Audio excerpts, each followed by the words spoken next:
வணக்கம்.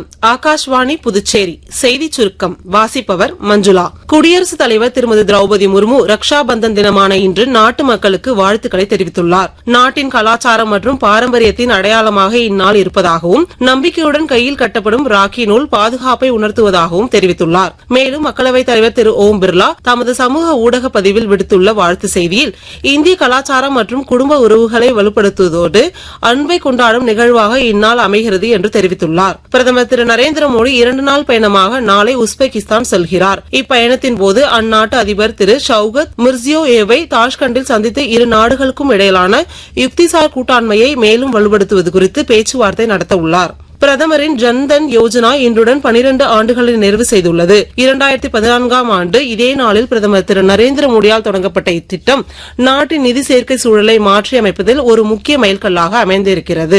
நேபாளத்தில் திடீர் வெள்ளத்தால் உயிரிழந்தோர் எண்ணிக்கை 392ஆக அதிகரித்துள்ளது. 290 இந்தியர்கள் மற்றும் 30ற்கும் மேற்பட்ட நாடுகளைச் சேர்ந்த சுமார் 1500 பேர் உள்ளிட்ட காணாமல் போனவர்களை கண்டுபிடிக்க நேபாள அதிகாரிகள் தீவிர நடவடிக்கைகள் மேற்கொண்டு வருகின்றனர். தமிழகத்திலிருந்து கைலாஷ் மான்சரோவர் யாத்திரைக்கு சென்றபோது நேபாளத்தில் திடீர் வெள்ளத்தில் சிக்கிய 21 பேர் மீட்கப்பட்டுள்ளதாக வெளியுறவு அமைச்சகம் தெரிவித்துள்ளது. இன்று மேற்கு தொடர்ச்சி மலை மாவட்டங்களில் ஓரிரு இடங்களில் மிதமான மழை பெய்யக்கூடும் எனவும் ஏனைய தமிழக மாவட்டங்களின் ஓரிரு இடங்களிலும் புதுவை மற்றும் காரைக்கால் பகுதிகளிலும் லேசானது மழை பெய்யக்கூடும் என சென்னை வானிலை ஆய்வு மையம் தெரிவித்துள்ளது. இந்திய இலங்கை அணிகளுக்கு இடையே கொழும்புவில் நடைபெற்ற 2வது மற்றும் இறுதி கிரிக்கெட் போட்டி எந்த அணிக்கும் வெற்றி தோல்வியின்றி டிராவில் முடிவடைந்தது.